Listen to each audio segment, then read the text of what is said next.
Hello दोस्तों, मैं सचिन कुमार आप सभी प्यारे बच्चों का हार्दिक स्वागत करता हूं आपके अपने YouTube चैनल इंग्लिश एक्सपर्ट पर। प्यारे बच्चों, आज की इस वीडियो में अंग्रेजी पढ़ने और अंग्रेजी बोलने का एक ऐसा तरीका आपको सिखाने जा रहा हूं शब्दों के माध्यम से, जिसे अगर आप सीख लेते हैं, जिसे अगर आप समझ लेते हैं तो आप आसानी से अंग्रेजी को पढ़ सकते हैं, आसानी से अंग्रेजी बोल सकते हैं और आसानी से अंग्रेजी लिख भी सकते हैं। तो चलिए बिना किसी देरी की वीडियो स्टार्ट करते हैं और सीखते हैं।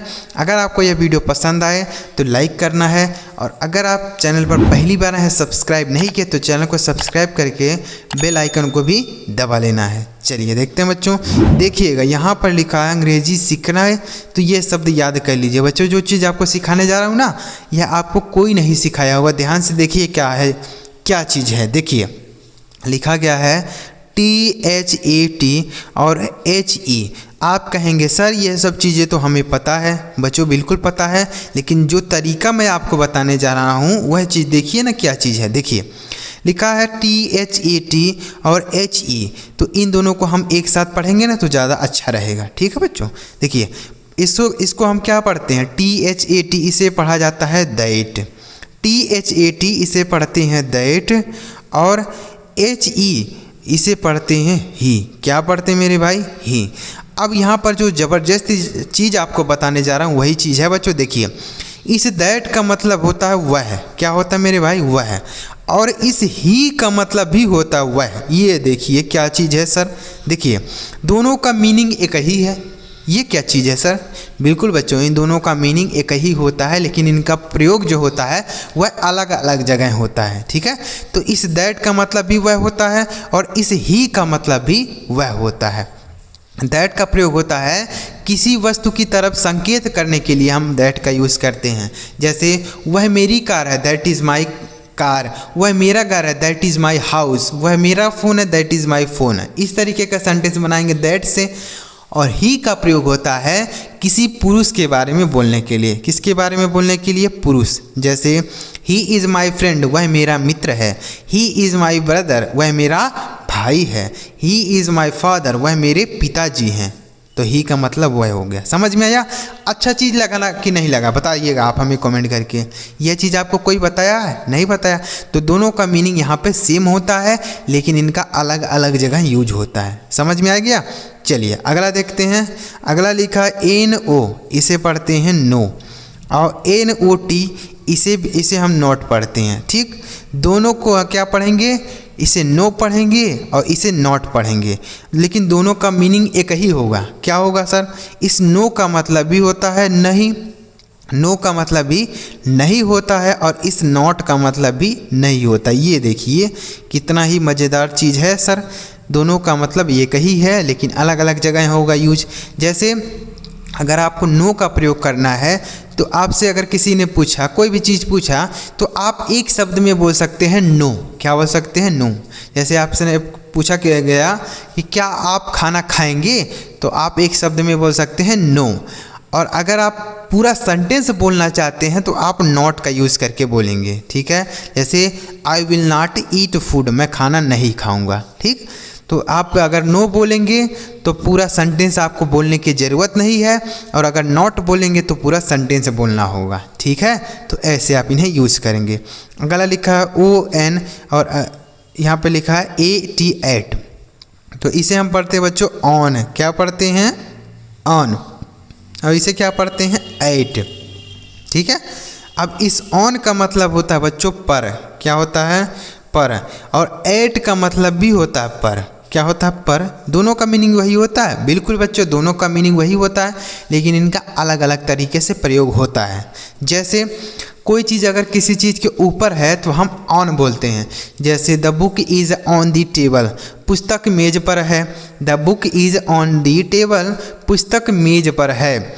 और कोई अगर छोटा स्थान है ना बच्चों, तो उसको बताने के लिए हम एट का यूज़ करते हैं। किसका यूज़ करते हैं, एट। जैसे मैं स्टेशन पर हूँ, I am at the station, वहाँ आप आन का यूज नहीं करेंगे। आन का प्रयोग होता है कोई चीज़ किसी चीज़ के ऊपर होनी चाहिए, रखी होनी चाहिए, तो आन बोलते हैं। ठीक है, एट बोला जाता है कहीं छोटे स्थान के लिए। मैं स्कूल पर हूँ, I am at the school. मैं घर पर हूँ, I am at the home. ठीक है, समझ में आ गया। आगे देखिए, अगला शब्द है आई एन, इसे पढ़ते हैं इन, और यहाँ लिखा है आई एन टी ओ, इसे पढ़ते हैं इनटू। अब इसका मीनिंग क्या होता है समझिए।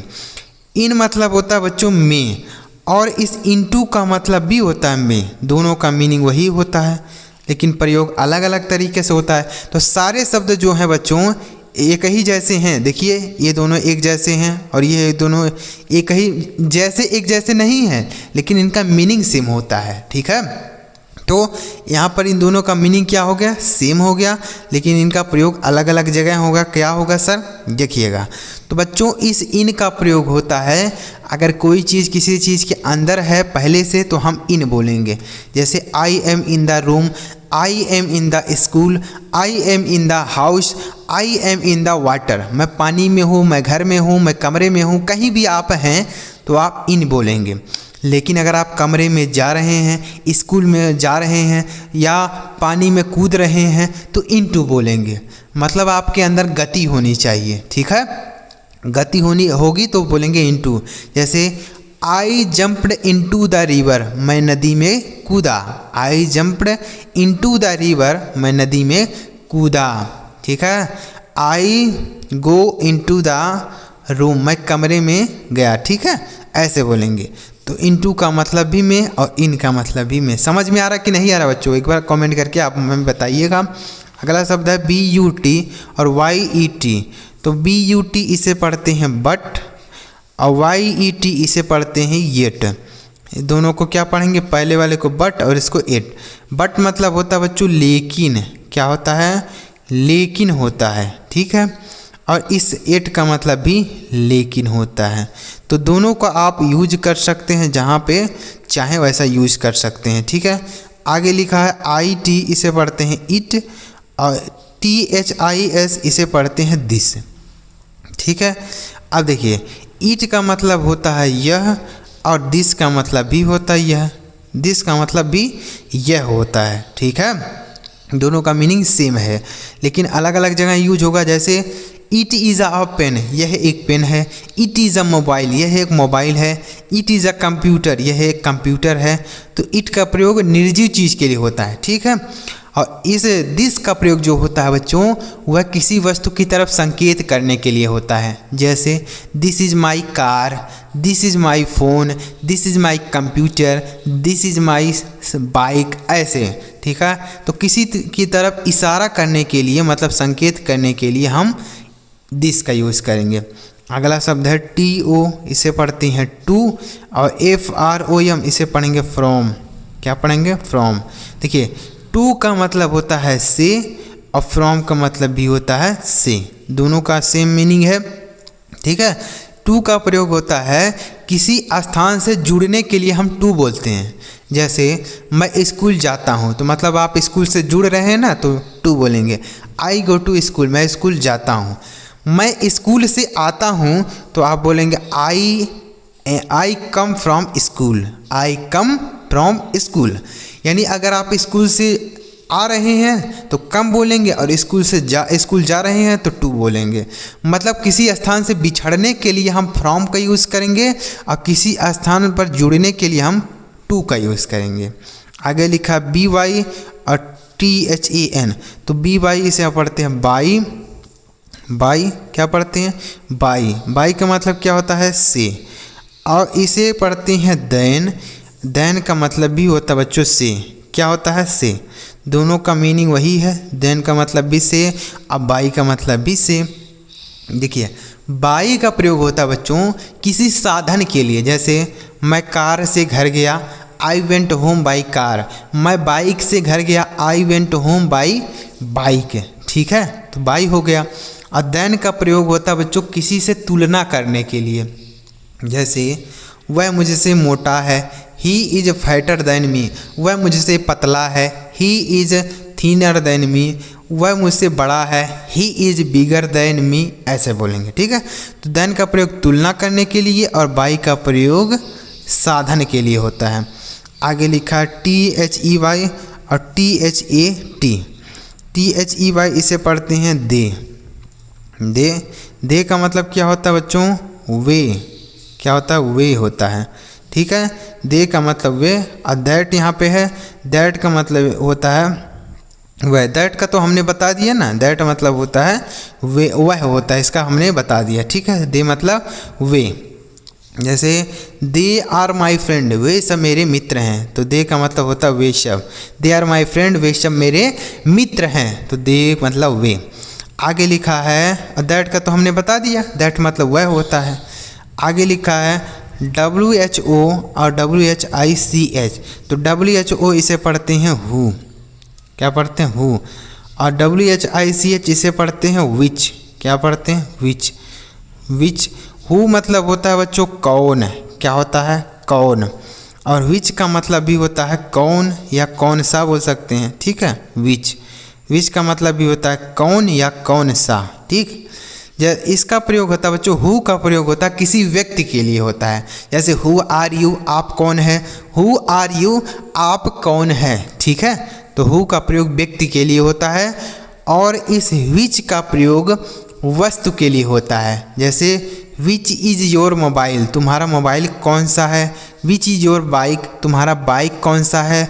विच इज़ योर हाउस, तुम्हारा घर कौन सा है। तो विच का प्रयोग किसी वस्तु के लिए होता है। ठीक, आगे लिखा है SOME, इसे पढ़ते हैं सम। सम का मतलब होता है कुछ। सम मतलब क्या होता है मेरे भाई? कुछ होता है। और एनी का मतलब क्या होता है? इसे पढ़ेंगे एनी। और एनी मतलब क्या होता है? एनी का मतलब भी होता है कोई बोल सकते हैं या कुछ होता है। ठीक है, कोई। जैसे सम बॉयज़, कुछ लड़के।